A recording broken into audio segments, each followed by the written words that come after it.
Boy, I tell you what, have you ever had one of those mornings when you think everything is lined up perfectly and it just all goes to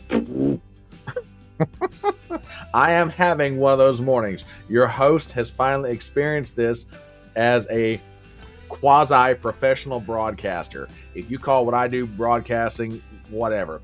Hi, my name is Brian Trippett. Welcome to Front Porch Brunch, a news program dedicated to you, allowing you the opportunity to catch up on the news from the previous week while you go into your weekend de-stressing. My name is Brian Trippett. I'm your Front Porch Conservative. Oh my goodness, what a morning it is already. Okay, okay. It's just Lord have mercy. Only me. It could only happen to me. Really. Just nuts. If you're wondering what I'm talking about, I had a beautiful, and I mean beautiful, string of things lined up to talk about. And no sooner, with about 10 minutes to go, one of my computer screens absolutely freezes up on me. So, okay, we're going to do our best here. That's all I can tell you, folks. Um, yeah, it's been a morning. So, anyway, welcome to Front Porch Brunch. Again, my name is Brian Trippett. I am your Front Porch Conservative. So glad to have you here this morning. And we're going to do our best, in spite of technical difficulties, to put on a really good show for you. Oh, I know, Millicent. I know, darling. And glad to have you here. Mwah, you're beautiful. You're beautiful. Oh, goodness. It has been, I tell you what, though, in spite of all of this, we're going to put on a great, great program for you guys. We're going to do our best to make this fun. We're going to do our best to make it interesting. And like I said, I mean, because I was sitting here, I went to make my cup of tea in the other room, and everything was just humming right along. And then I walked back in and realized, no,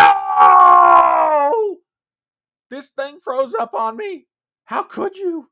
How could you?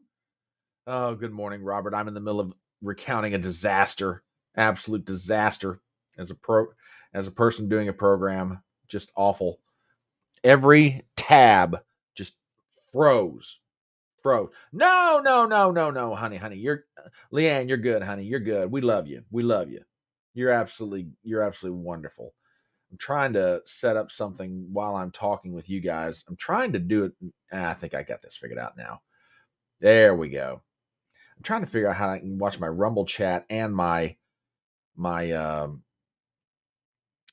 chat coming in from YouTube at the same time. I think I finally figured out how to do it, which just tells you how silly your host is. Ugh, I just but that's okay. That's okay. For those of you who are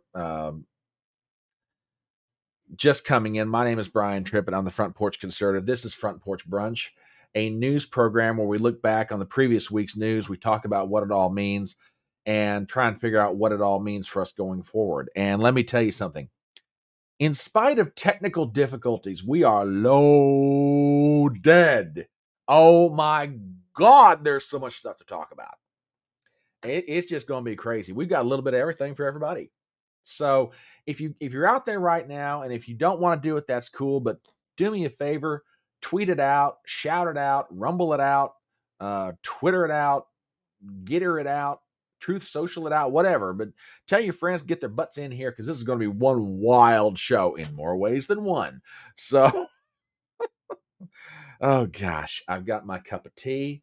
And Robert and Leanne, just in case you're wondering what I'm talking about, I had this beautiful, and I mean beautiful, string of tabs set up on my secondary monitor. I step in the other room to make a cup of tea, do a few little things.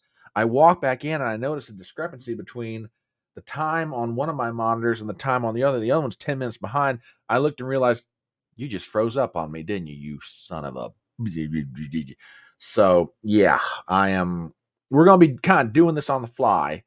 I might be reaching out to you to throw stuff in the chat, because I have got, like I said, I have got a string of things to talk about this morning, and I had everything lined up beautifully so my poor old brain could remember what the hell I want to talk about.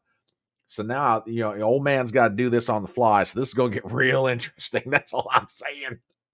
But anyway, we are so glad you are here this morning. This is Front Porch Brunch. My name is Brian Tripp, and I'm the Front Porch Conservative. Let's just go ahead and dive right in to some of the topics that we're going to be talking about today. And the first one I want to get into is probably the biggest news. Yeah, Robert, you sit there out there laughing at me, going, I love you. I love you. I know you just give me shit. I love you. I want to get into the first topic. It's probably the biggest topic of the week, and it's got so many ripple effects that go across the political landscape. Yeah, well, now funny you mention that, Leah, because that's our first thing we're going to get into this morning. Hunter Biden's deal, no deal. I don't think the game show host Monty Hall could have come up with a better way for things to go down Wednesday morning in a court of law than did it happen. Now, for those of you out there who have been hard working this past week, maybe you haven't had a chance to catch up on the news. Maybe you don't know what I'm referring to. I want to take your mind back about a month or so, where it was announced that the Department of Justice and defense attorneys for Hunter Biden, the son of President Joe Biden, had come to a plea deal agreement between Mr. Biden, Hunter that is, and the Department of Justice over charges related to failure to pay federal income tax on monies earned in his business dealings and on a gun possession charge. Now, when the deal was announced about a month or so ago, everybody just went like this. Oh my God, this stinks. Oh my God, smells so, this is stink. Yeah, it stinks. Okay, it stank. It had a stench coming off of this thing that would basically fall to the ground, crawl around the corner, and announce to everyone, here comes Hunter. Yeah, it was that bad. Nobody was happy about it. But finally, they settled on a date where they would hear the judge, Mary Ellen Narica, would hear the plea in court and make a determination about whether or not this plea deal would be accepted by the court. So that sets up where we go from here. And if ever I needed a sip of tea this morning after what I've been through, it's right now. So now let me also back up a second. Tuesday night, a bunch of drama broke out. And the judge, probably come Wednesday morning, wasn't in any real good mood to put up with any foolishness. Hey, welcome in, Vermont.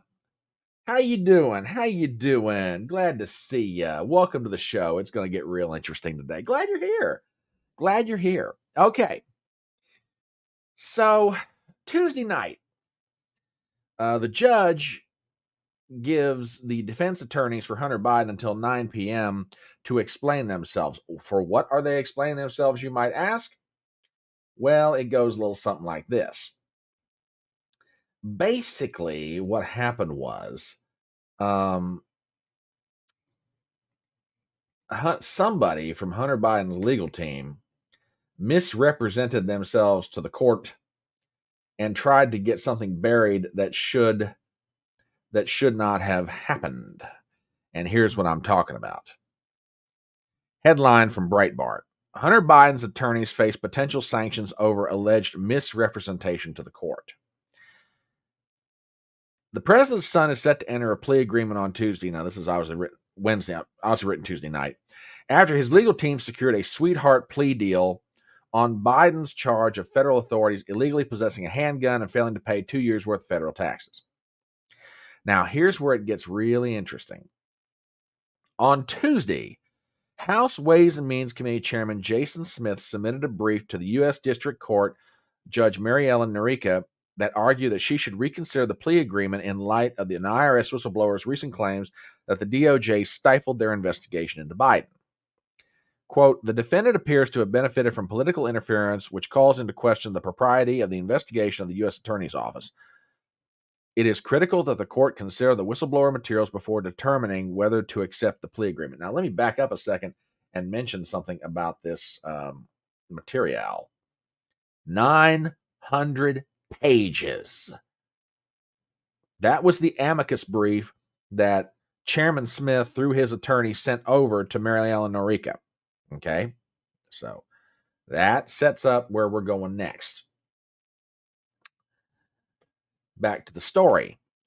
Biden's attorneys, however, face possible sanctions after a member of the legal team, quote, misrepresented her identity to improperly convince the clerk of the court to remove Smith's brief from the docket. Quote, it appears that the caller misrepresented her identity and who she works for in an attempt to improperly convince the clerk's office to remove the amicus materials from the docket, Norica wrote in an order on Tuesday. Norica gave Biden's legal team till 9 p.m. Tuesday night to show why sanctions shouldn't be brought against them all. Now, good morning to you. Good morning to you, Sir Chipperson. Hail to you, sir. It is, yeah. So the judge was in no good mood to put up with any foolishness from anybody. Now that sets up what happens next. Come Wednesday morning, they're in court. Oh, hang on to that, Vermont. We're going to get to that. I'm not going to pull up your comment yet, but I saw it, so hang on. We're going to get to all that. In an article from the UK Daily Mail, we read the following. Dramatic moment. Hunter Biden's lawyers told prosecutor's sweetheart deal is off after judge eviscerated agreement and apologized to the president's son for dragging out his legal problems. Now, I'm not going to go into reading the whole article, but basically it goes like this.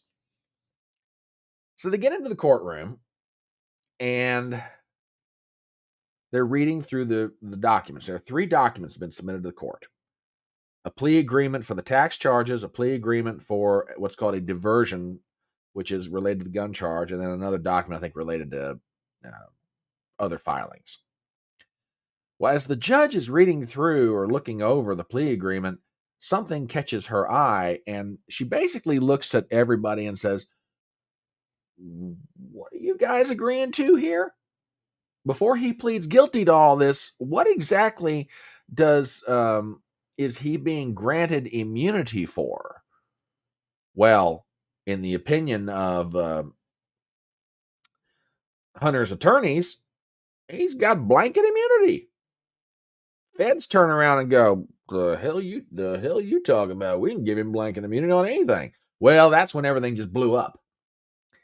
So I want to give a couple of different quotes from people, and then we're going to get to some other pieces of information. This is from Kash Patel, who himself has been on both sides of the defendant and plaintiff chairs.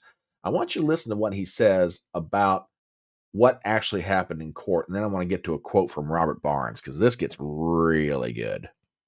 Okay, so look, I've been a federal public defender. I've been a national security prosecutor. I've been on both sides of the aisle, literally in federal court before tons of federal judges.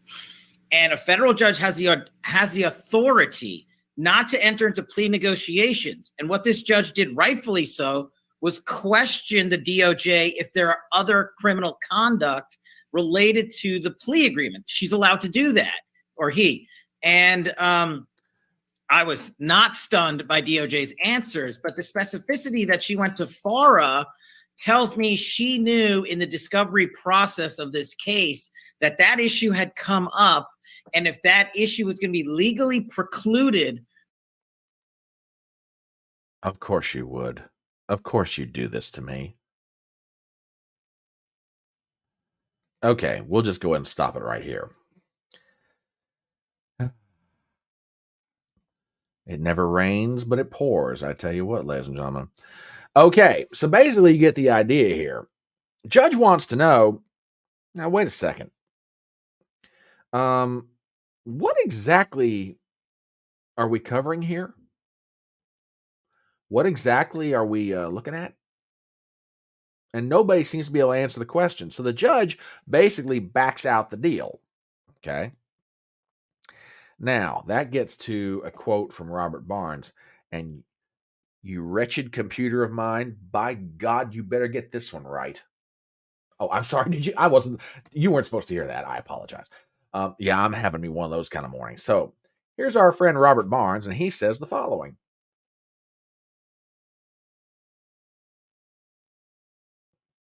And he says the following. And he says,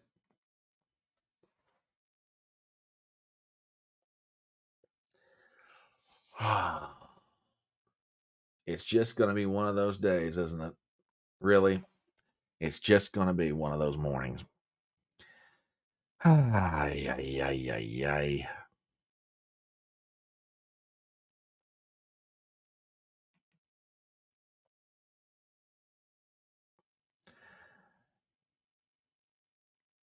Okay, well, that's not working.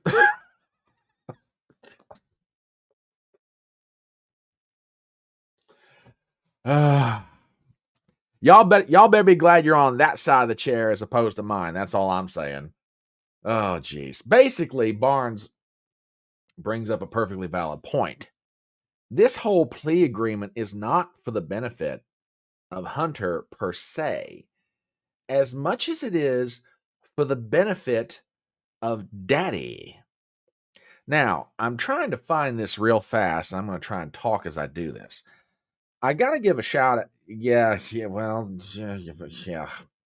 Tell you what, I've tried that too, dear. It's just I'm having me one of those mornings, but we'll soldier on through this. I promise.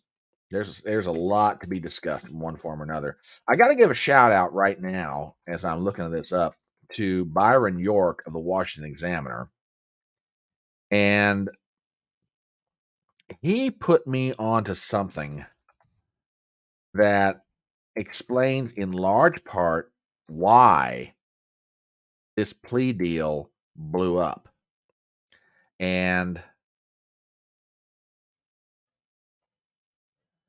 fair enough, Vermont.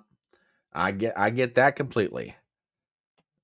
Anyway, I got to give a shout out to yeah, here it is. Now this one shouldn't screw up on me.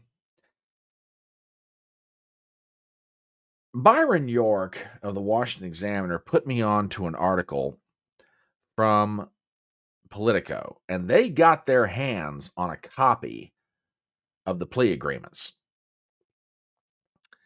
Now this gets really interesting. I'm working my way to it, so hang on, folks. This is really, really fascinating what they did. Make sure I can find this here. Yeah, we're almost on to it.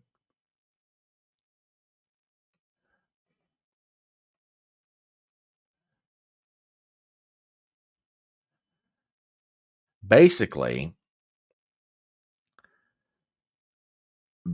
what they did is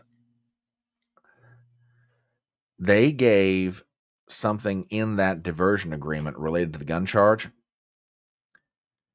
And when they did,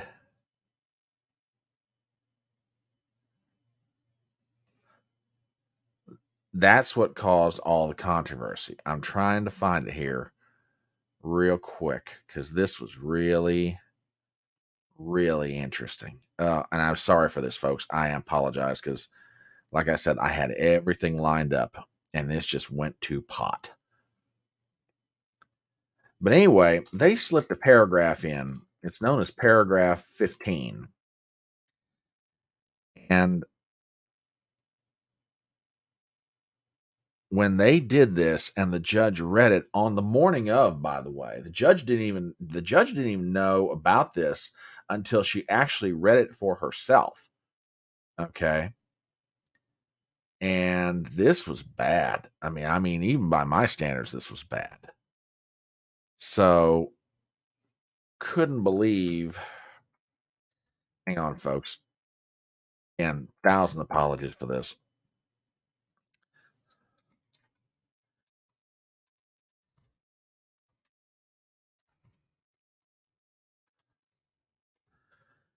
Trying to pull this up as fast as I possibly can.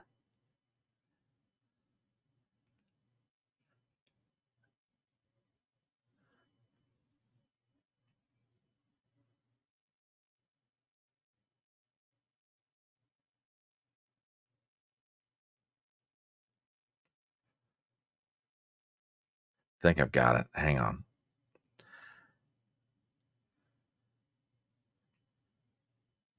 Basically, what it said was that Hunter would be given immunity for pretty much everything.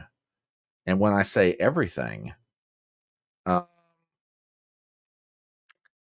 not just related to the tax charges and not just related to um, the gun charge, but for any future federal prosecution. When you see this, this is going to make your head spin. I promise it's coming.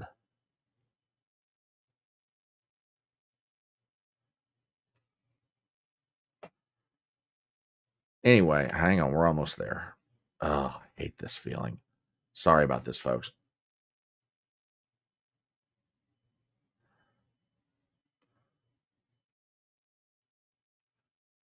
My computer absolutely hates me this morning. I genuinely do believe that.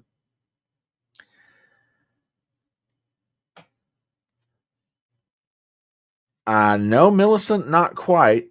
But what it does, it not that, but there's other stuff.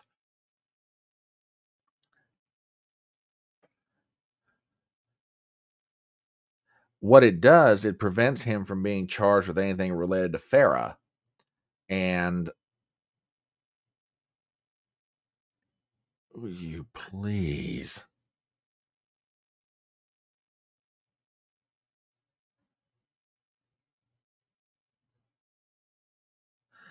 Basically, the text of it is this: will not be charged federally for any further crimes not related to the items already brought forth in court. In other words, if there are any further charges related to him and his foreign business dealings, he can't be charged with it. And when the judge read that, the judge looks at both the defense and the prosecution and goes, seriously? What have you guys agreed to here that I'm not aware of?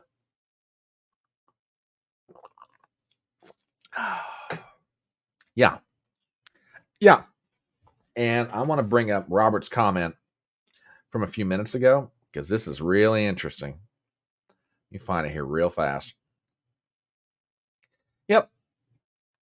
Hunter gets a motorcade and a slap on the wrist. I get banned from Twitter for suggesting that 95% of DC should face the true penalty for treason. You got it. This is what stinks about the whole deal. It started stinking a month ago when it was announced that he was going to get this, and it stinks to high heaven now. And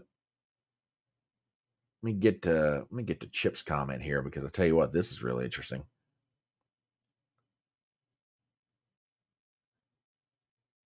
Oh yeah, it's Vermont cheddar. I'm sorry. Yeah, at least 40 different witnesses, at least. So yeah, this is what's going on. Talk about absolutely giving him the ultimate sweetheart deal. Absolutely ridiculous. Completely outrageous. I've never seen anything quite like this. Never. Just absolutely awful. So yeah. Just unbelievable to me that they could do that. Well, no, it's not unbelievable. It's not unbelievable at all. They would do it. They would, because keep in mind, this isn't about protecting Hunter. This is about protecting Joe, which kind of gets and leads into my next story here. You may have heard about this earlier in the week, in that the Speaker of the House of Representatives, Kevin McCarthy, throws down the words impeachment inquiry. I will let him speak for himself. Yeah, Chipperson, you're right. Better deal than Epstein got back in Florida. But anyway, take a listen to this. Hannity, this is rising to the level of impeachment inquiry, which provides Congress the strongest power to get the rest of the knowledge and information needed. Because this president has also used something we have not seen since Richard Nixon, used the weaponization of government to benefit his family and deny Congress the ability to have the oversight. Okay, so that's on Monday. Now, for those of you out there that are wondering, well, what's an impeachment inquiry? Doesn't he just mean impeachment? No. Those are two separate things, and let me explain what I'm getting at. Although it is not constitutionally required that the House vote for an impeachment inquiry, it's more or less a formal step that sort of evolved over time. Basically, a vote for an impeachment inquiry does this.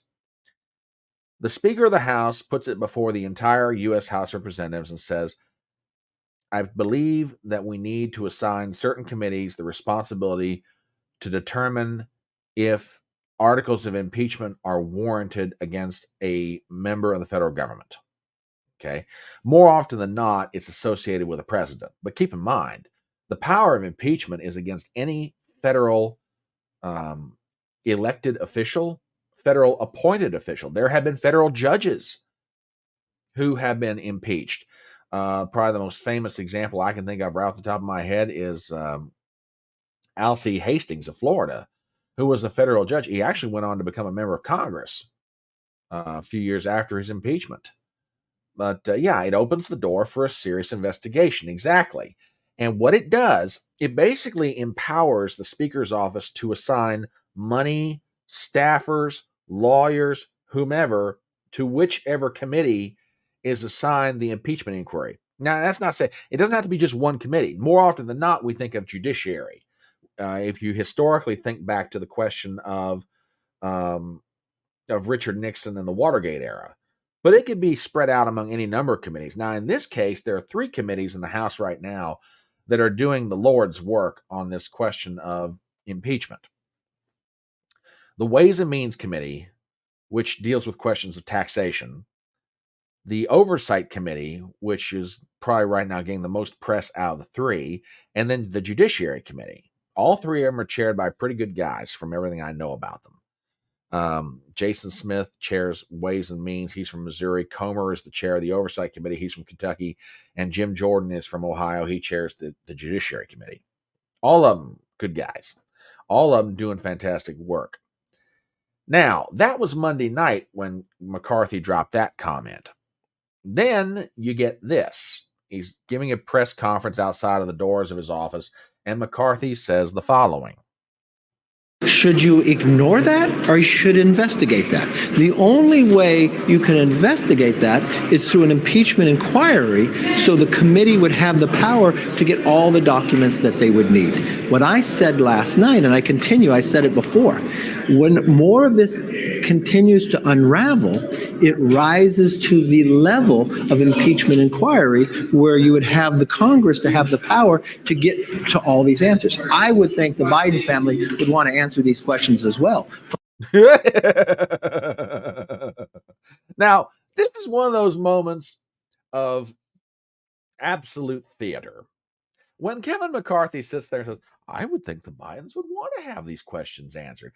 He knows very good and well Joe Biden, Hunter Biden, Jim Biden, and all the rest of that bunch has no intention whatsoever of telling the Congress anything. And they make very good and sure their staffs aren't going to tell them anything either. Proof and case in point is that useless excuse for a press secretary at the White House, Jean-Claude Van Damme Pierre, whatever you call her name is.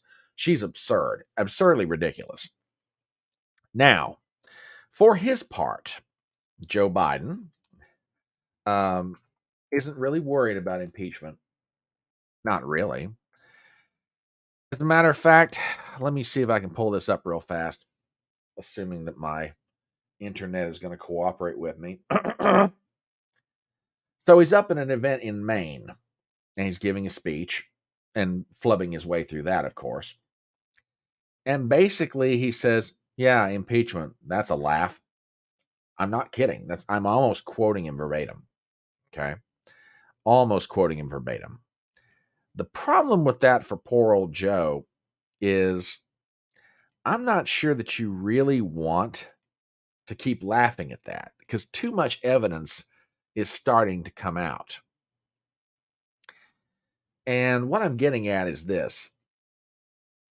Doesn't matter who you're talking about here, whether it's the FD 1023 that Chuck Grassley released to the public, which basically says a confidential human source talked to officials at Burisma, and they state categorically they gave $10 million, $5 million to Hunter and $5 million to Joe to get Joe Biden to pressure the president of Ukraine to get a prosecutor fired, Victor Shokin, who was investigating Burisma. And the reason Burisma wanted the guy fired is real simple. They were trying to get their hands on an oil and gas company here in the U.S. They knew that if it was known that they were under investigation, then it would make it more difficult for them to be able to get their hands on this oil and gas company, or maybe they couldn't bid for the initial public offering on it or whatever. Who knows? Okay. So and I agree. I agree with this completely. That's the big one. That's the big one right there. Now, you see, you've got that. Then you've got Hunter Biden in a WhatsApp text message sends over to some official over in China and says, I'm sitting here in the room with my father, and we are wondering why you have not fulfilled the commitment of paying the money yet. And now I go back to that statement and I remind people of the following.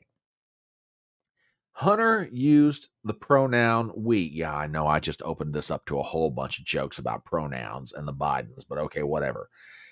He didn't say, I want to know why you haven't fulfilled this commitment. He didn't say, my business partners and I don't know why you haven't filled this commitment. We.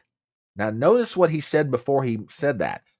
My father and I are sitting here and we want to know why you have not fulfilled your commitment.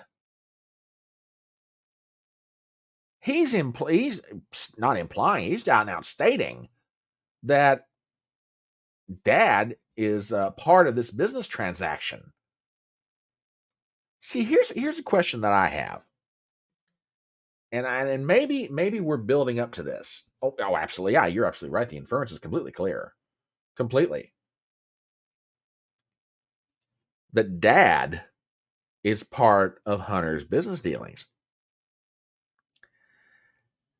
So you've got the FD 1023, you've got that statement from that WhatsApp text, and there's one more thing that's kind of hanging out there right now that is a huge, huge problem for Joe Biden. It's summed up in two words: Devon Archer. Now, for those of you out there who maybe don't know who Devon Archer is, Devon is Hunter Biden's former business partner. I mean, these two were thick like thieves. Okay, maybe I used the wrong expression, but you get the general idea.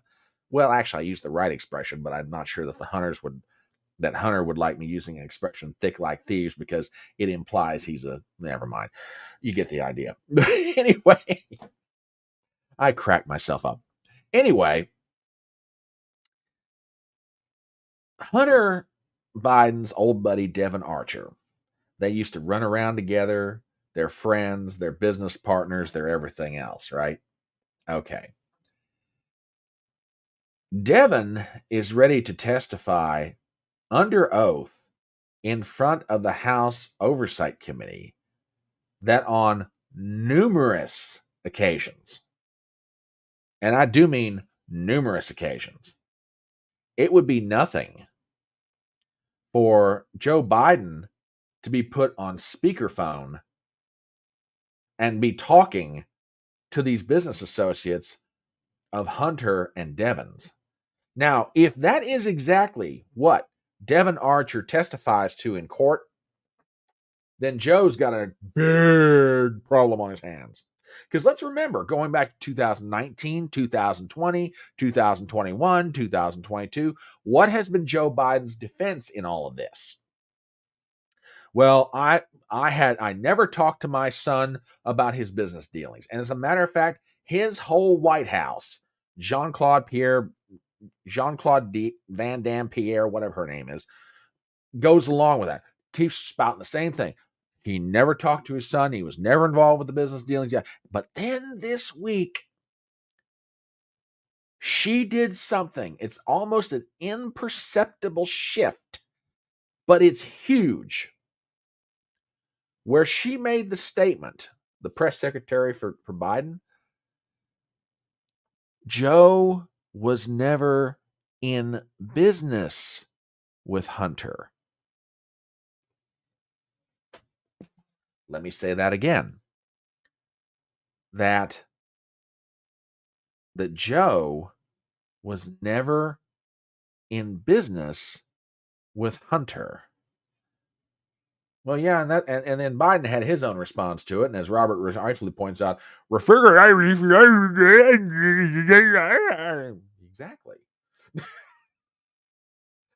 I've said it before, and I will say it again. I have the best audience on the internet. Period. Hands down. Robert Lowry's comment is proof of that fact. Yeah, never officially. In Vermont, you're absolutely right. It just keeps getting worse. Now, there's one thing that I'm kind of wondering right now, and the reason that I'm wondering about this is because of its implications. The oversight committee has been wanting to get Devin Archer in there for a while. Matter of fact, they've had him scheduled like 3 or 4 times, and for whatever reason, the committee's attorneys and Devin Archer's attorneys are going back and forth about, testifying or whatever. The date keeps getting moved back. But that's not, to me, the biggest fish out there to be caught, proverbially speaking. I'm wondering when Hunter Biden himself will be called to testify before the House Oversight Committee. Yeah, I know. There's an interesting idea. Now, and here's why I say that. And before, I never would have really given that much thought. Okay. But I think it is now a very distinct possibility that Hunter gets called before the committee. And here's why. Although I cannot prove it, I've got the strong suspicion that Hunter and his dad were counting on that immunity agreement to be able to get Hunter off the hook so he would never have to testify against Dad. Okay? Because if he'd have gotten the blanket immunity that he was being offered, would he have ever been able to testify anywhere on any matter related to any of this? Well, maybe he would, maybe he wouldn't. But now it's a situation where there is no immunity. He's had to actually enter a plea of not guilty. In theory, assuming that they don't revise this agreement and, the judge accepts a revised plea deal agreement, then we're going to a trial. And you know what? You may be absolutely right. He may, Hunter might come into the committee and just like, just throw my nose up, sniff, sniff, sniff. Okay, maybe he would. But it would force Hunter to have to face questions, which up to now, no one has been able. Yeah, and you might be right about that. He might enter a plea of the fifth. Who knows? So that's one thing I'm wondering about. Now, the other thing is, and I had this pulled up in one of my articles before my computer went putz. Sorry. a really interesting question. And it's this. Well, it's not so much a question as much as it's a statement. Part of the reason that the House Oversight Committee up to now is having such a devilishly hard time with this is, in part, you've got parts of the federal bureaucracy that are stonewalling on behalf of the Bidens. I mean, you got people, I mean, you got whistleblowers coming forward from the Justice Department saying, hey, we wanted to investigate further. We were being told, hey, you can't do that because it affects Joe. We don't want you touching this. Maybe not explicitly, but it was clearly understood what the message was. We don't want this to go any higher than where it is. We don't want this going past Hunter. So you've got that going on. But the other thing that makes it so wretchedly difficult is something that was referred to by officials from Burisma, according to that FD 1023 that confidential human source gave to the FBI. If you've never read the document, in it, it states that the officials at Burisma weren't necessarily worried about the money being traced from them to Joe because it would have to go through. They said something to the effect of, it would take 10 years for somebody to figure out how that money was routed. Now, if you're wondering what that official from Burisma is referring to, the Biden family has an elaborate, and I mean just elaborate, set of businesses and LLCs set up. I mean, I would not even want to try to be the forensic accountant that has to navigate their way through that maze. And that's the problem. It's not that you can say, here's a wire transfer from Ukraine to a bank account for Joe Biden and show a direct link from Burisma in Ukraine to Joe Biden in the United States. No, that money is going from this business, being wired to this business, being transferred to that business, and being da-da-da. You remember the old adage from the Watergate era, follow the money? Well, if you can follow the money on this one, you're really doing something. Now, a lot has been made about all these LLCs and businesses and corporations and everything else.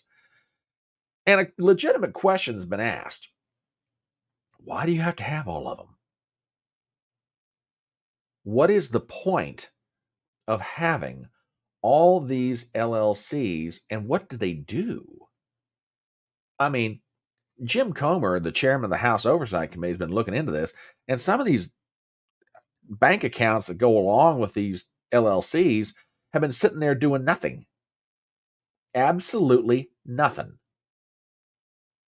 Yeah, good way. That's a good way of putting it. Shellception.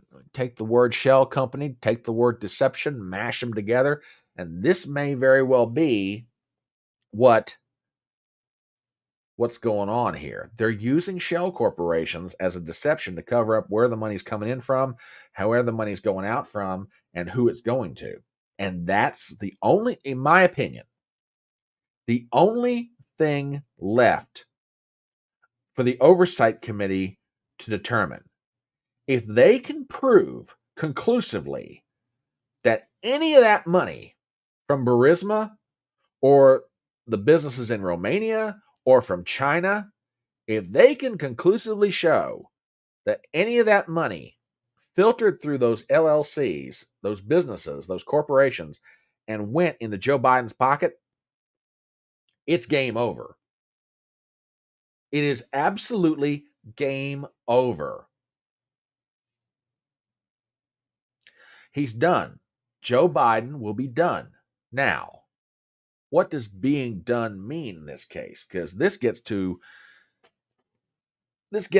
questions of perception and political reality and what should happen. Now, when I say he's done politically. The evidence is there. It's proven for God and the world for all of time that Joe Biden took a bribe while he was vice president. He was engaged in a quid pro quo for money. He's done politically. He's done in that he will not be able to stave off an article of impeachment being passed out of the House.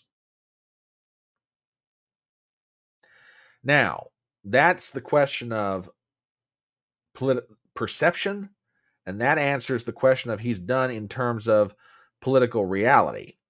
In terms of what should happen to him, if the House Oversight Committee or the Judiciary Committee or whatever committees handle this can prove, like I said, that money went from this business in Ukraine or any business over in Europe to Joe while he was vice president, what ought to happen is the Senate ought to vote to convict Joe Biden. Now, that's what should happen. Do I think it will happen? Realistically speaking, as much as it makes me sad and angry to say it, I don't think the Senate Democrats would be willing to vote to remove Joe Biden from office. And there's a couple of reasons for that. One of them is, okay, he's one of ours. We got to protect the guy. But worse than that, number two, if we vote to remove him, Kamala Harris becomes president. And right now, Democrats in the know realize that it's 50-50 on the question of whether Joe Biden could beat Donald Trump again in a presidential election. But the polls are obvious. If it's Trump head-to-head against Kamala Harris, Trump will beat her like a rented government mule.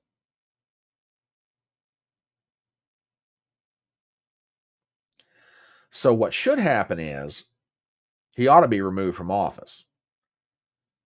What will probably happen is the American people will see everything that's being laid out in front of them and realize, you are crooked like a dog's hind leg.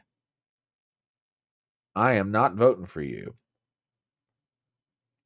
Which kind of gets to something else. Let me see if my computer is less contrary than it was before, because I'd love to find this.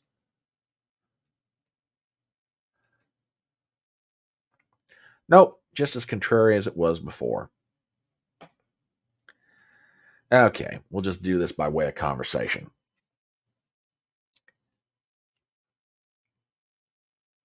2 in 10 Trump voters have said, according to whose ever poll you looked at, that they voted for Trump in 2020, but they now vote for Biden in 2024.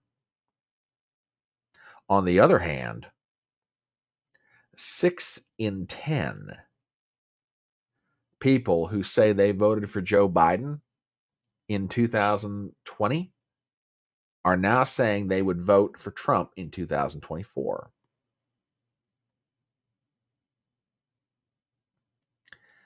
You know, I'm telling you right now,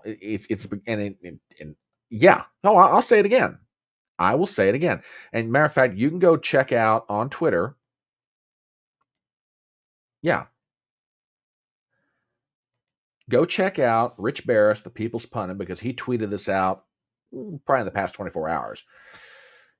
2 in 10 Trump voters say, I voted for Trump in 2020, but I would vote for Biden in 2024. But six out of 10 who voted for Biden in 2020 would now vote for Trump in 2024.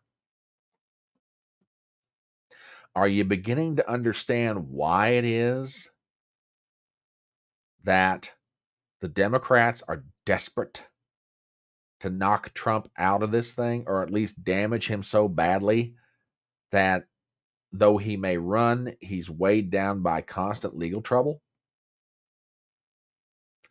See, the Democrats know they have no guarantee whatsoever that they can get rid of Trump, that Biden could pull it off twice.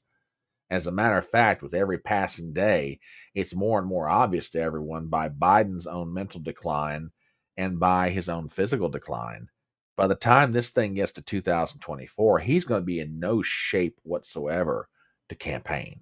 I mean, if you thought the campaign of 2020 was a joke on the part of Joe Biden, watch what happens this time. And they can't use COVID as the excuse, by the way. They might come up with some other reason, like the old Rose Garden strategy. I'm the president of the United States, and I have to stay here and make sure that the country is, operating, efficiently. The old Jimmy Carter strategy from back in the day. But outside of that, they can't use COVID. They can't do anything else. And when Trump's doing 2 or 3 rallies a day all around the country, and Joe Biden, can't be bothered to, step away from his ice cream bowl, which, by the way, we are prone to give people nicknames, and Joe Biden is affectionately known as President Soft Serve, which speaks more to the condition of his brains than how he likes to eat his ice cream. So if you ever hear me use the expression soft serve, I'm talking about Biden. And yes, I've got a nickname for Kamala Harris, but we'll just leave that for another day. I'll tease you with that. So yeah, you've got Joe Biden out there just laughing it off. But, oh yeah. Don't you dare think they're not worried about this. I mean, think about all the things that are swirling together at the same time around Joe Biden, and none of them are good. You got the plea deal that blew up Wednesday. You got Devin Archer, sooner or later, is going to testify in front of the House Oversight Committee. You've now got the Speaker of the House willing to entertain a vote for an impeachment inquiry. You've got more and more evidence being dug out by various people. Like I say, to me, the only thing left now is for the House Oversight Committee to be able to demonstrably prove that money got filtered through those LLCs and wound up in the pocket of Joe Biden. If they do that, it's game over. And it's going to force the Democrats at a national level into a whole different conversation. Which, by the way, they're running out of time. They're really running out of time. If they're going to replace Joe Biden, they've got to do it sometime soon. Seriously, think about it. They've got to do it sometime soon, because if this thing goes into the late fall and then Joe Biden turns around and announces that he's not going to run, he's changed his mind, he's not running for re-election, there are certain dates on calendars all across the country that you are required to have a candidate on the ballot by. You could have a situation where a Gavin Newsom or a J.D. Pritzker, the governor of Illinois, or Gretchen Whitmer, the governor of Michigan, who we here on the front porch call the Wicked Witch of the Midwest, all three of them might wind up not being able to get on the ballot in a Democrat primary because the deadline's already passed. And no, Millicent, I'm not trying to jinx anyone here. I'm really not. God forbid they try that crap again. And frankly, even if the government comes up, oh, we've got another wave of COVID, you know what the American people are going to do? They're going to look and go, so what? Go away. Shut up. That's exactly what's going to happen. And they deserve it. So yeah, this is what's going on with Hunter and Big Daddy. Big problems. So it is about 11:24 on Saturday morning. My name is Brian Trippett. I am your front porch conservative. And we are working our way through technical difficulty, which, in case many of you are wondering, I'd like to shoot my computer, but I can't. Yeah, Robert, you may be exactly right. And I don't even want to think about that one. That's just a whole host of imagery that I do not need in my head on a Saturday morning, but God bless you for bringing it up. Anyway, my name is Brian Tripp, and I am the Front Porch Conservative. This is Front Porch Brunch. Yeah, Millicent, you just come on over, darling. We'd love to have you. We'd absolutely love to have you, darling. We'll call you a cultural refugee. You know, all you got to do is go down to Mexico, come up through the southern border, and you can get in. Trust me, it's easy. You know, it really is. So yeah, just come on over, honey. We'd love to have you. I'll get a hold of Harlow. I'll have him put you up for a few weeks till we find you something permanent. So, which I'm sure he'd really love that. I'm sure he'd just really like, what? Huh? I can just see him now going, too funny. Anyway, this is Front Porch Brunch. We're discussing the news items from the week, absent visual aids to help me right now because my computer is being a putz, to be perfectly honest. I mean, sooner or later it's going to happen to me, so I'm just kind of like, we're going to roll with the punches. But you also have to keep in mind, I'm Southern, which means I know how to have a conversation. And trust me, I can talk with the best of them, honey. I can just let it all hang out in a conversation. So there you go. Let's shift gears a little bit. We touched on Donald Trump. By the way, did you guys hear that that new charges have been added against Trump and his body man, and now they're going after the for lack of a better term, the groundskeeper at Mar-a-Lago, because they're claiming that he destroyed documents. Seriously, and as if it weren't curious enough, guess when Jack Smith decided to add these new charges on and add on a new accusee. I'll be looking. I'm waiting in chat. If anybody's got the answer to this one, pop it up there. But as we're waiting, why is it easier to move the U.S. from Mexico than it is from Australia? I thought you guys loved us. Well, you know, the Mexicans are right next door. You know, what can I tell you? Yeah, and Mike would put you up. You know, probably, maybe, something like that. I guess. Yeah, he is a sweetheart. All right. So if anybody knows why, or let me rephrase it. If anybody knows when Jack Smith brought these new charges against Trump, please drop it in chat. And we're going to discuss that for just a second. Too funny. Yeah, Vermont. Ding, ding, ding, ding, ding, ding, ding, ding, ding. Right on the nose.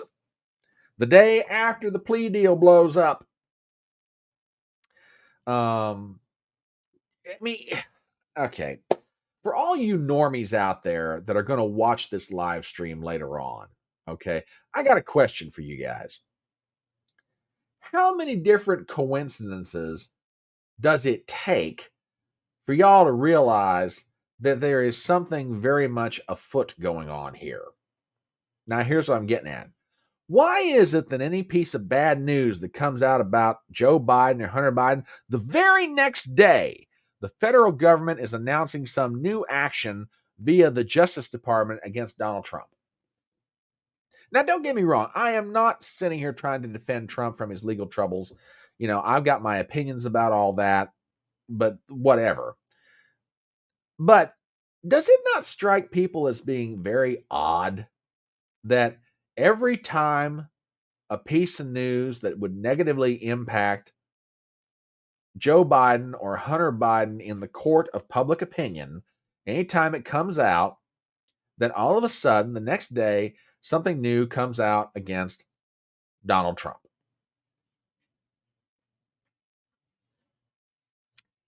I think the word that you're looking for is distraction. You know,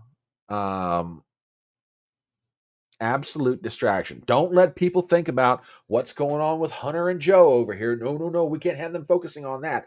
We've got to have everybody focused on Trump because Trump is the next thing worse than the Antichrist. And it just, so, I mean, for you normies out there that maybe aren't dialed into politics real deep or whatever, and I get it, you're trying to live your lives. I don't blame you. If I weren't a sick weirdo, I'd probably pay attention to other something than politics too. But this is my curse in life. My curse in life is that I'm just weird enough that I watch American politics with an almost, you know, slasher movie-like obsession. It's like, you know, Halloween 25 came out. I gotta go to the theater. I'm first in line. Yeah. Trump is worse than the Antichrist, according to Democrats. Of course, I'm not sure that the Democrats know what the Antichrist is because they actually have to believe in God first in order to know what Antichrist is. But that's a whole other discussion. You know, lay that aside. Oh, so yeah. Against and think about this for a minute. We're now charging the head of maintenance at Mar-a-Lago with a new charge. You helped Trump alter or destroy documents. The guy's like, what? What the hell? I mean, look, Trump's a big boy. He kind of expects this, but these people are innocent. They just happen to work for Trump.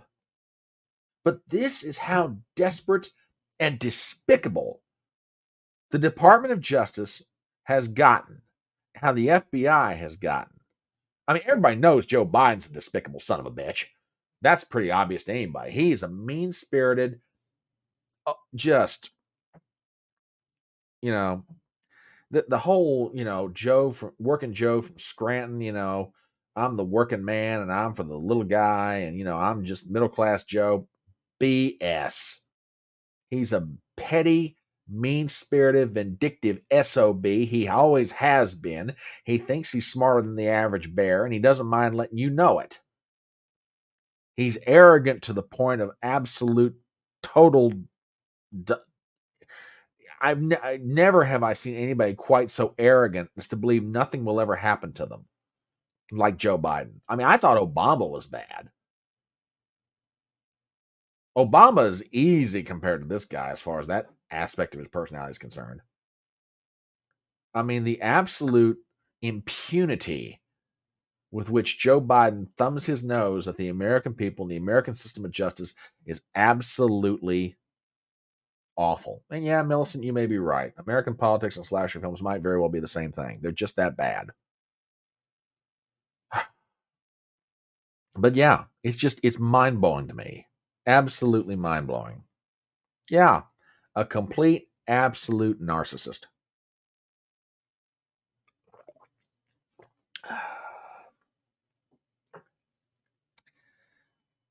And, I had it pulled up a little earlier. Again, let me check my poor old computer here. Nope.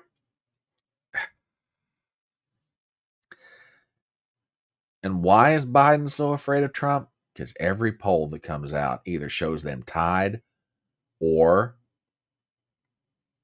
Trump with a lead.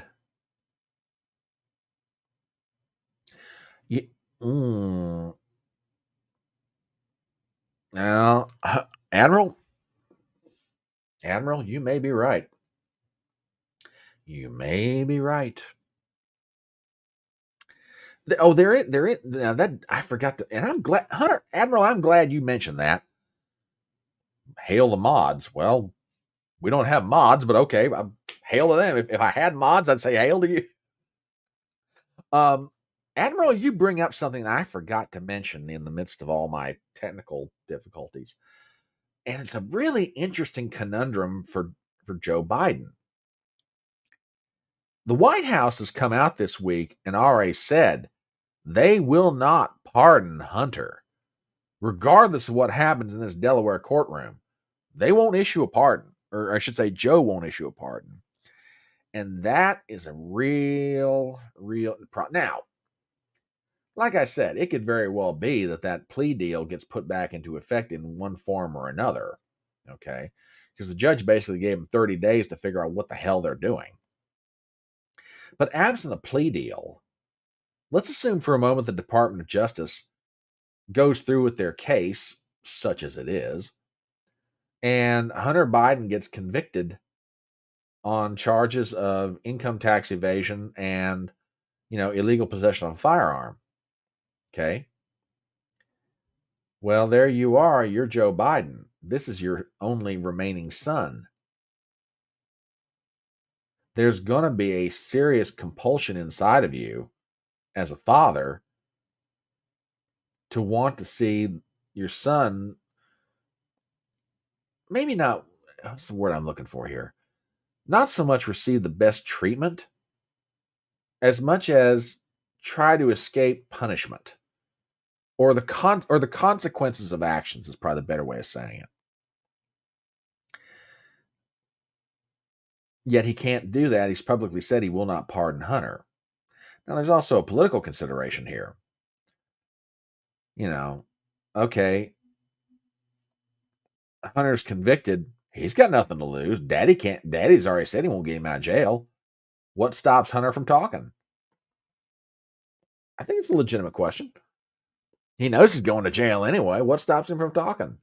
Nothing. And Joe Biden's got to know this. So either Joe Biden's counting on a revised plea deal or he's counting on something else so that he'll get off the hook from having to do anything related to Hunter. Ain't just go on with the campaign and, try and waltz his way back into another 4 years, God forbid. So yeah, there's all that going on. So it's about 11:35 on Saturday morning. My name is Brian Trippett. I'm the Front Porch Conservative. I want to thank everybody who's out there watching right now. Admiral, Robert, Millicent, Leanne, Vermont, everybody out there in chat right now. I love you guys. The fact that you're willing to put up with me in the midst of all this technical morass is just amazing. And God love you, which by the way, I do this kind of leads me to a side note. As you might expect, as the proprietor of the Front Porch Conservative channel, I am almost obsessive with watching numbers or watching how things grow or how things are going. Oh God, Robert, you're awful. You're awful, but boy, ain't you? Yeah. I'm not saying, but I'm just saying. God, you're awful, but funny. Keep it up, man. As I was saying, you might expect I'm a little bit obsessive with keeping an eye on the growth of the channel, and we're now about to enter our 5th month of content creation, videos and live streams and stuff like that. And you guys are amazing. We're right now, just now going to our 5th month. We're almost to 500 subscribers. We've got like 425. We've almost got 2,000 hours of watch time. And, I say this all the time, and I genuinely mean it from the bottom of my heart. Thank you guys. I mean, really, thank you. I mean, I'm not Benny Johnson. I'm not the quartering. I'm not Tim Pool. I'm not anything like that. I'm just a guy that reads the news, makes comments, tries to make funny videos and do good live streams and all that. And, you guys are absolutely, you're here for the journey, and I genuinely appreciate it. So from the bottom of my heart, thank you. Thank you so much. Yeah, you guys are genuinely awesome. Genuinely. Millicent, I can't thank you enough, honey. And by the way, you'll notice I shaved very close this morning for you and Leanne. Just to let you know. Just saying. Don't want to be coming on here looking shabby.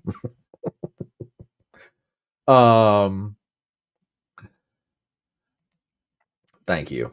No, you guys are genuinely awesome. Tell you what, we've got, I don't know, about another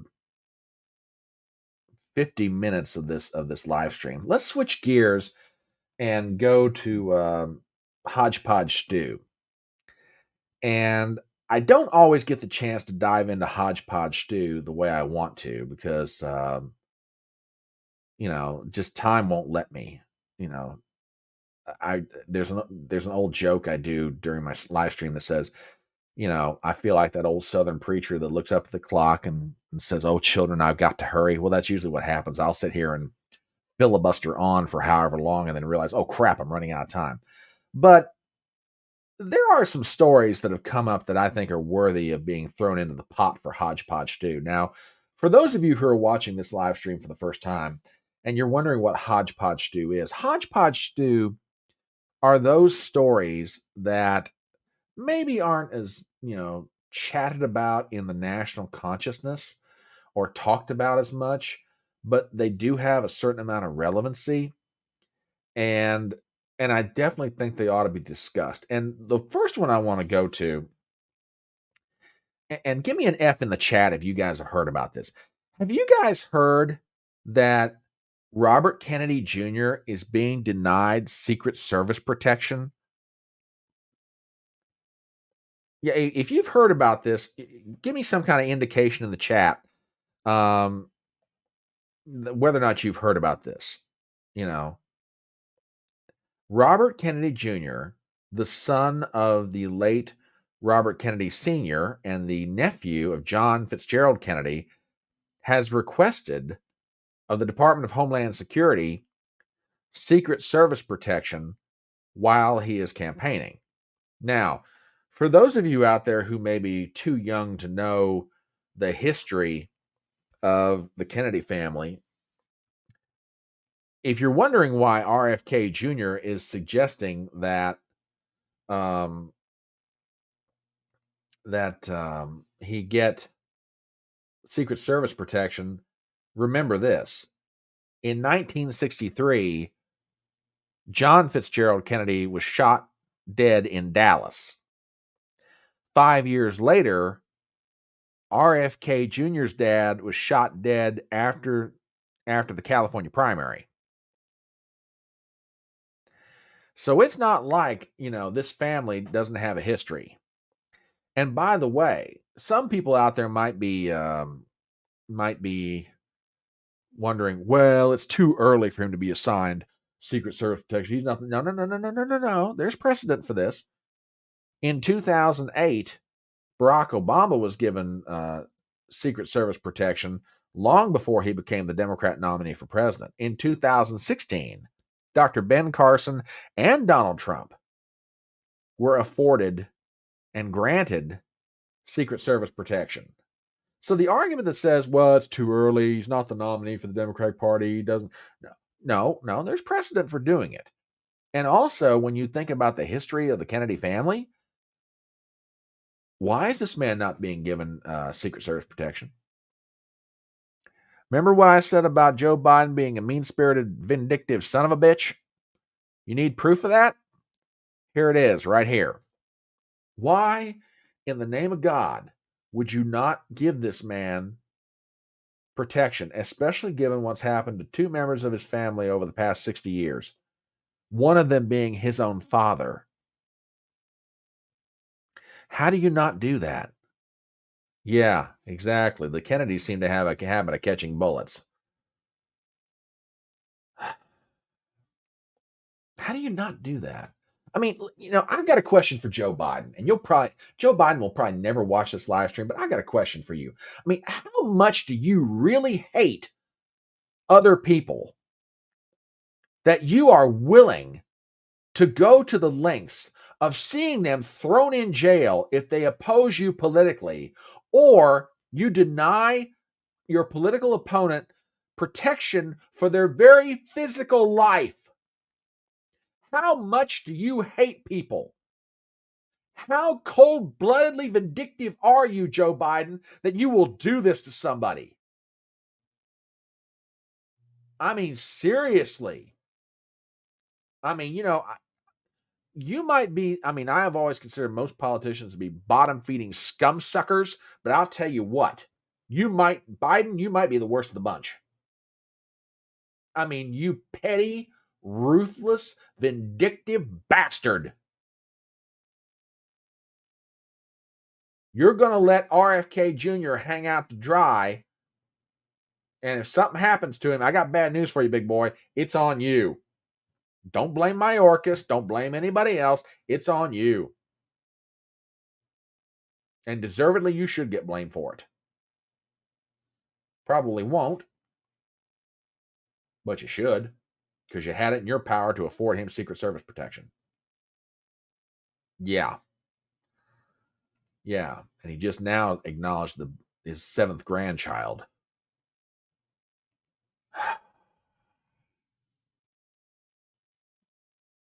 Yeah, and Robert Kennedy does have a lot of people hating on him. He does.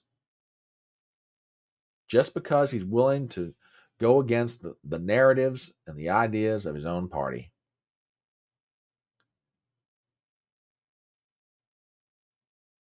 Yeah, exactly. He ought to get protection.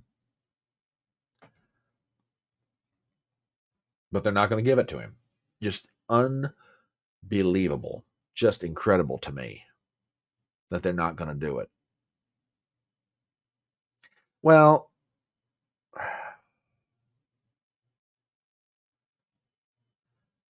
Not so much. Not so much. Not so much. I can't believe it.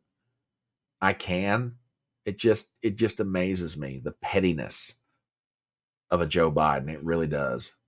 Just amazes me how awful and petty that man could be. Just incredible. Oh yeah, yeah, he did the other day. He finally did acknowledge the fact that he has another grandchild by Hunter, which up to this point he would never ever say their name, never mention. He would always say 6 grandchildren, never 7. Unbelievable. So you got that going on by way of HodgePodge. Here's another one for you. Anybody heard about Oliver Stone's comments recently? The very famous director, films like JFK, great movie by the way, Platoon, Nixon, Alexander. Yeah. Anybody heard about Oliver Stone's recent comments? This was very interesting. Very, very interesting. He said that he made a mistake voting for Joe Biden in 2020. Now, if y'all don't know anything about Oliver Stone is an absolute committed lefty. Okay. And I found those comments to just be just astounding. Absolutely astounding that someone as committed a liberal as Oliver Stone admits that he made a mistake in voting for Joe Biden. And his primary objection is the way that Biden is handling the whole Ukraine situation and how it is sleepwalking us toward an even bigger potentially an even bigger conflict than what we got right now. Yeah, it is a big admission. Remember what I said earlier about all those people who voted for Biden that would now vote for somebody else? Now, I'm not saying Oliver Stone's going to vote for Donald Trump. He doesn't like Trump either. But there's a lot of people out there that are probably just like Oliver Stone. They realize now they've made a mistake. Big time mistake.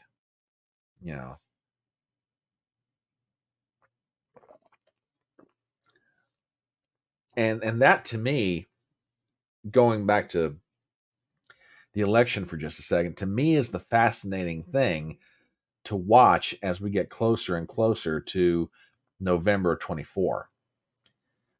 There's always been a undercurrent of third party in this country. Okay. Doesn't matter if it's the Libertarians, the Green Party, the Reform Party, what have you. But there's a couple of things going on, and we haven't really talked about them this morning. Before my computer decided to go turn traitor on me. Cornel West is going to be the nominee of the Green Party. Joe Manchin is still flirting with a bid for president with the No Labels crew. I'm telling you right now, they could bleed votes off Biden in all the wrong places. Remember what happened to Hillary back in 2016 in places like Michigan, places like Wisconsin, others, where Jill Stein was bleeding votes off of Hillary, and Trump wound up picking up Michigan and Wisconsin, and Pennsylvania, I believe, may have been affected in this as well. Same thing could happen here. I mean, the 2024 election for me is going to be fascinating for so many different reasons. And we can get into discussion, and we'll get into discussions of it as we go forward. But there's a lot of things about the next presidential election that to me are going to be fascinating and give me real cause for concern. The fascinating part about it is you have all these elements in play. How are they going to present themselves when the votes are finally counted? And yeah, I know It could take some days after the election day to figure out who actually won. I get it. But my point is, how does a third party bid by Cornell West, how does that affect Joe Biden? How does, if Joe Manchin from West Virginia gets into this race, how does that affect everything? And then there's another factor, and Chipperson brings this up. That's why they're allowing RFK wooing those 6 and 10 who won't go for Joe. Yeah, absolutely. No, we just tick who we want. That's basically all we got to do. We just tick who we want. So that's the thing that's going to be fascinating. The thing that gives me pause for concern is this. I mean, and I'm not the only person that feels this way. This has been expressed by a lot of people. This might be one of the last, if the last election, where we, the people, get to decide who our leaders are. Because to me, the things that are being done to election integrity as far as the vote around the country, man, we're opening ourselves up for a lot of problems. And we can get into that, much later on as we get closer and closer to the November 2024 election. So, yeah, gives me pause for concern, especially somebody who's been watching politics all my life the way I have. So, got that going on. There's one more story, and I'm trying to think of. Oh yeah. By the way, anybody hear about the UFO hearings in Congress this week? I don't know what to make of that. Yeah, I know. I'm being terribly, terribly optimistic. Terribly optimistic of me, but yeah.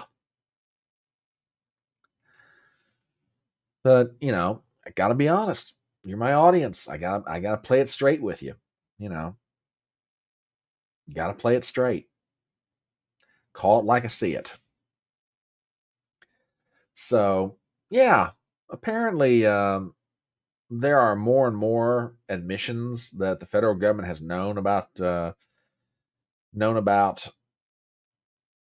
unidentified UAP. What is that? What is that? Unidentified alien people? Are you talking about the Mexicans? Or are you talking about people from outer space, Chippers? And I don't know what unidentified alien people. You got to clarify this for me, man. Are we talking about people crossing the southern border? Or are we talking about, people from outer space? I don't know. Get back to me on that one. I got to find out what you're talking about here. Yeah, apparently more and more admissions are coming out that we have had encounters with extraterrestrial vehicles and or pilots of. Oh, okay. That's the new term for UFO. Oh, okay. I talking about Mexicans coming across the border or some such thing. I don't know. Yeah. Safe driving. Oh, that's fun. Wait a minute. That's funny. Oh my goodness. The sign on the highway today said safe driving should not be an alien concept. Is that in your home state? Is that in Vermont? Is that in the state of Vermont, or is that somewhere else? Because if that's what you guys are doing up there in Vermont, that's just funny as all get out. And yeah, Joe, I agree with you. I agree.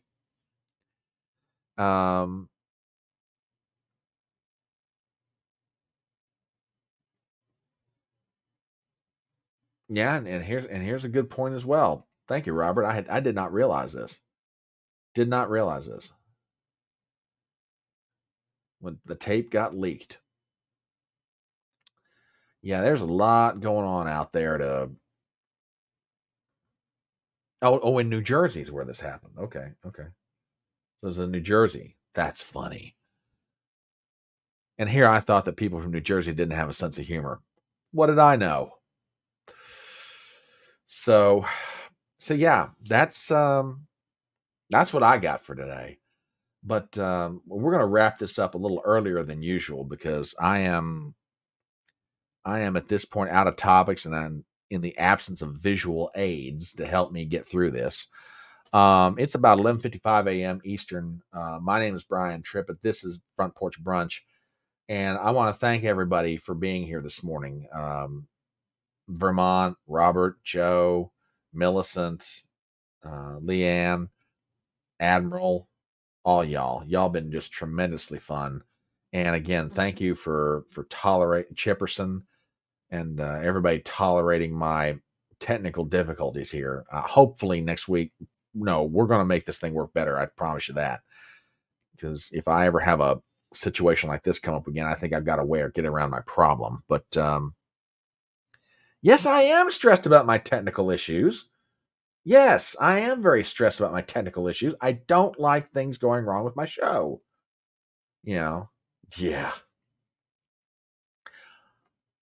Robert, I could make a wholly inappropriate joke right now about other things that Fauci could give me, but that's just I'll be a good boy. So yeah. No, Chipperson, I appreciate that. I really do. I am one of those fidgety, neurotic perfectionists. I like for whatever I'm doing to be nice and smooth. I don't need any surprises. I don't need any, don't need that. I don't need that crap. Not good. Not good for my economy. Not gonna happen. You know. But yeah, you guys have been fantastic. So thank you for tolerating me through all of this. And we'll be back this week. We're gonna have new videos coming out, hopefully starting as early as Monday morning. And because I got some things I want to talk about over the weekend and put them out in a long form video. Trying to get some new guests lined up for chatting on the porch. I am really getting into that particular live stream. We had Dr. Oren Amate, from a psychologist from Canada, on Thursday, and he was absolutely fantastic. Which, by the way, Robert, I would like to address a controversy that happened from Thursday night, and I think all you guys out there will get a kick out of this. Although he's not, and I wish he were here too, because flagrant triggers right now is sort of part of this controversy. So Dr. Amate and I are having various discussions, and he's talking about CBT treatment. Well, flagrant, being the lovable smartass that he is, says, "Oh, cock and ball torture. I didn't realize things were going that route in psychology." Now, I think it was, and it was Flagrant who said, "Oh man, Front Porch is doing his best not to lose it right now." And Robert was like, "Oh no, he just didn't see it." No, I'd like to settle this controversy right now. Robert, I did see that. Yeah, exactly. Okay, let me back this story up a second for those of you who are just like, what? Yeah. This was too funny. So Dr. Amate is talking, and we're talking about various treatments and things that and he mentioned CBT therapy. And Flagrant, bless his heart, as I said, being the lovable smartass that he is, mentions, so the Canadians are into cock and ball torture as a form of therapy. Didn't know things were going that way up there. Well, a couple of minutes later, Flagrant's like, "Oh man, Front Porch is doing everything he can not to." Yeah, cognitive behavioral therapy. That's basically what it is. That's exactly what Dr. Amate was talking about. So Flagrant's like, "Oh man, Front Porch is doing everything he can not to lose his crap." And Robert's like, No, he just didn't see it. I saw it. I was doing everything not to lose my crap because I got a very serious guest, and I'm like, don't lose it. Don't. Well, thank you. I genuinely appreciate it.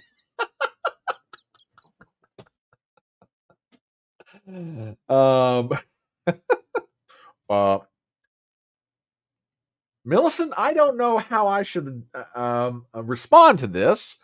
I'll just say what you do in the privacy of your own home is your own business. I'm not going to go there, so good luck to you in your form of CBT. Thank you very much. But yes, I was doing my best not to lose it. And yes, I did see the comment. And yes, I saw every last bit of it. So, okay, I just making sure. Just making sure.